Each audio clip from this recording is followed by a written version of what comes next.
Hello dear student, स्वागत है आप सभी का एक बार फिर से अपने चैनल लखनऊ गुरुकुल पर। Lucknow university event semester exam second semester का इंग्लिश का जो पेपर प्रोज है, यानी जो मेजर वाले स्टूडेंट्स हैं उनके लिए आज हम यूनिट फर्स्ट जो कि टाइप्स ऑफ प्रोज है उस पर कुछ एमसीक्यूज लाए हैं जो आपके लिए मोस्ट इंपॉर्टेंट रहने वाले हैं। ठीक है, पूरी सीरीज इंपॉर्टेंट रहेगी। और अगर आप ज़्यादा से ज़्यादा क्वेश्चन चाहते हैं, ठीक है, प्रैक्टिस के लिए पीडीएफ जो चाहते हैं, जो भी हम क्वेश्चंस कराएंगे, तो इसके लिए टारगेट गुरुकुल मोबाइल ऐप को डाउनलोड कीजिएगा। वहां से जाकर के आप अपने जो बैचेस हैं उनको ज्वाइन कीजिएगा। वहां पे आप पूरा जो पीडीएफ नोट्स वगैरह है वो प्राप्त कर सकते हैं। ठीक है, फिलहाल हम देखते हैं यहाँ पे आज देखेंगे इंपॉर्टेंट 20 क्वेश्चंस। ठीक है, 20 इंपॉर्टेंट क्वेश्चन जो कि टाइप्स ऑफ प्रोज जो फर्स्ट यूनिट है उस पर बेस्ड है, इंग्लिश का प्रोज। और जो ड्रामा है उसके भी एमसीक्यूज कराएंगे। ड्रामा केवल यहाँ पर माइनर वालों को करना है, माइनर वालों को प्रोज नहीं करना है, लेकिन जो मेजर वाले हैं उनको प्रोज भी करना है, उनको ड्रामा भी करना है। ठीक है, ये चीज क्लियर हुई। सिलेबस बता दिया, नहीं देखा है तो जाकर के देख लें वीडियो। फिर यहाँ पर हम क्वेश्चन से स्टार्ट करेंगे। पहला क्वेश्चन है, who made pamphlet as a weapon of political controversy. इसके ऑप्शंस हैं स्विफ्ट, मिल्टन, टीएस इलियट या फिर एडब्ल्यू पेनेरो। इसका राइट आंसर है ऑप्शन नंबर ए, स्विफ्ट। अगला प्रश्न है, Elizabethan prose can be divided mainly in two periods. Both periods belong to whom? Option है आपके Hooker and Lyly, Robert Greene, A W Pinero, Hooker एक्शम, Robert Lynd, A S Collison. तो इसका जो right answer है वो है option number सी, यानी कि हुकर एंड एक्शम। ठीक है, अब बढ़ते हैं आगे। अगला क्वेश्चन है, who wrote Anatomy of Melancholy in prose. Option है आपके Dryden, Cowley, Goldsmith and Burton. इसका जो राइट आंसर है बच्चों वो है ऑप्शन नंबर डी, बर्टन। ठीक है, अब बढ़ते हैं आगे, देखते हैं अगला क्वेश्चन है, which century is considered for beginning of English prose. तो कौन सी ऐसी शताब्दी है, सेंचुरी है, जो बिगनिंग ऑफ इंग्लिश प्रोज के नाम से जानी जाती है? 13th है, 14th है, 15th है या फिर नन ऑफ दीज। इसका राइट आंसर है 13th सेंचुरी, यानी कि 13वीं शताब्दी जो है वो जानी जाती है बिगनिंग ऑफ इंग्लिश प्रोज। अगला प्रश्न है, the word autobiography was first use by whom. जो पहली बार ऑटोबायोग्राफी वर्ड है वो किसके द्वारा इस्तेमाल किया गया? ऑप्शन हैं William Taylor in 1797, Goldsmith in 1800, T S Eliot in 1700 and Sir Roger in 1799। तो इसका जो राइट आंसर है वो है option number A, William Taylor in 1797। Next question, fables, parables, tales, fairy tales are the sub categories of. किसकी sub categories हैं? Novel की हैं, शॉर्ट स्टोरी की हैं, ऐसे की हैं या फिर नन ऑफ दीज हैं? इसका जो राइट आंसर है वो है option number B, short stories. ये जितने भी आपको दिए हैं ये सब कैटेगरीज हैं यहाँ पर शॉर्ट स्टोरी की। ठीक है, फिलहाल अब बढ़ते हैं आगे और देखते हैं नेक्स्ट क्वेश्चन। अगला क्वेश्चन है, what is called to be a detailed description और account of someone's life? Autobiography, biography, bibliography या ऑल ऑफ दीज? इसका राइट आंसर है आपका बायोग्राफी। ठीक है, biography, option number B is right answer. तो देख सकते हैं, what is called the detailed description of account of someone's life. किसी की लाइफ का जो डिटेल डिस्क्रिप्शन होता है, ठीक है, वो अगर दिया जाता है तो बायोग्राफी यहाँ पर कहा जाता है। ठीक है, अकाउंट ऑफ समवंस लाइफ। फिर आगे बढ़ते हैं, अगला क्वेश्चन है कि the first modern biographies were written. जो फर्स्ट मॉडर्न बायोग्राफीज हैं वो किसके द्वारा लिखी गई हैं? अब देखिए, ये क्वेश्चन ही आपका आंसर बता रहा है। कैसे बता रहा है? जब बायोग्राफी जो कि प्लूरल आ रहा है तो इसका मतलब है कि प्लूरल यानी ऑल ऑफ दीज, ऐसे ही आंसर पता चल रहा है।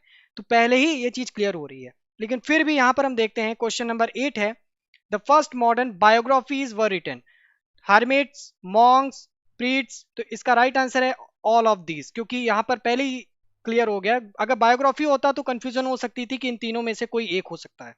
ठीक है, अब बढ़ते हैं आगे। अगला है, which century emerged as the golden age of English biographies. ठीक है, इसका ऑप्शंस हैं 18th century, 19th century, 16th century and 15th century. Right answer है आपका 18th सेंचुरी। बढ़ते हैं आगे, अगला क्वेश्चन है, biographies in English language began appearing during the reign of Henry eighth, Hamlet third, Victorian age and none of these. इसका right answer है Henry eighth. Henry eighth is right answer.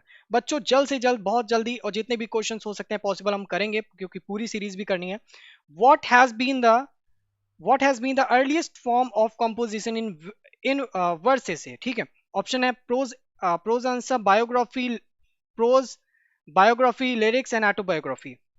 इसका जो right answer है वो है option number सी, lyrics. ठीक है, lyric इसका राइट आंसर है। अब बढ़ते हैं आगे।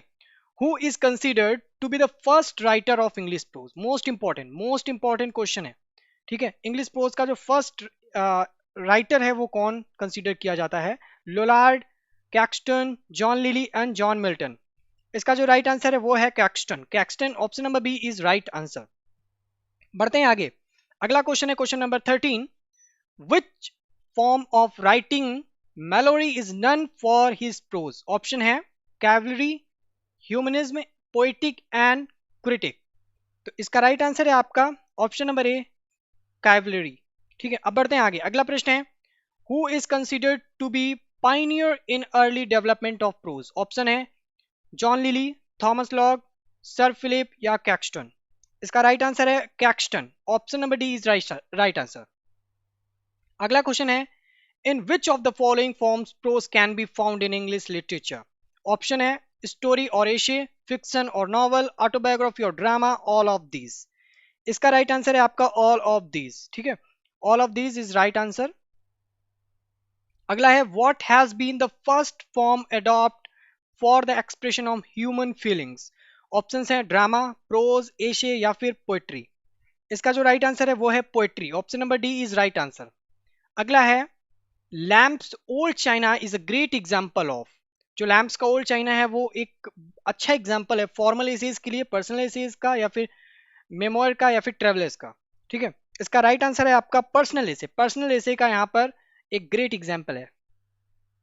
अगला क्वेश्चन है who is regarded as the father of modern modern English? ये मॉडर्न नहीं होगा, मॉडर्न इंग्लिश होगा। ठीक है, मॉडर्न इंग्लिश, मॉडर्न इंग्लिश का जो फादर है वो किसे कहा जाता है? ऑप्शन है आपके थॉमस लॉक, कैक्सटन, चौसर, बेन जॉनसन। इसका जो राइट आंसर है वो है आपका चौसर। ठीक है, Chaucer is the right answer, option number C. अगला है Euphues was first published by English writer? Bacon, Shakespeare, John Lyly या फिर जॉन मिल्टन। इसका राइट आंसर है John Lyly. Option number C is right answer. ठीक है, और आज का जो क्वेश्चन नंबर 20 है वो देखते हैं।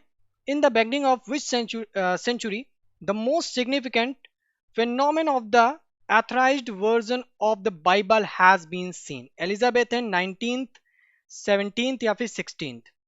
तो इसका राइट आंसर है आपका 17। ठीक है, 17 सेंचुरी में the most significant phenomenon of the authorized version of Bible has been seen, देखा गया था।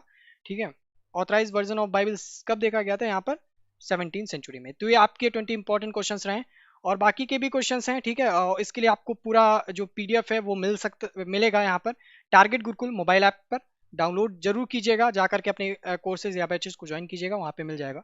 ठीक है, तो फिलहाल के लिए आज इतना ही। मिलते हैं नेक्स्ट वीडियो में। बताइएगा वीडियो कैसे लगी, अगर अच्छी लगी लाइक कीजिएगा। ठीक है, क्योंकि समय बहुत कम है, बहुत ही ज़्यादा यहाँ पे वर्क है, बहुत ही अभी क्वेश्चंस यहाँ पे आपके सॉल्व कराने हैं क्योंकि आपका एमसीक्यू बेस्ड एग्जाम है। ठीक है, सपोर्ट करते रहिए इसी तरह, वीडियो को शेयर करना ना भूलिएगा। Thank you so much. Comment करके बताइएगा कोई डाउट हो, कोई क्यूरी हो और किस टॉपिक पे वीडियो चाहते हैं ये भी बताइएगा। Thank you.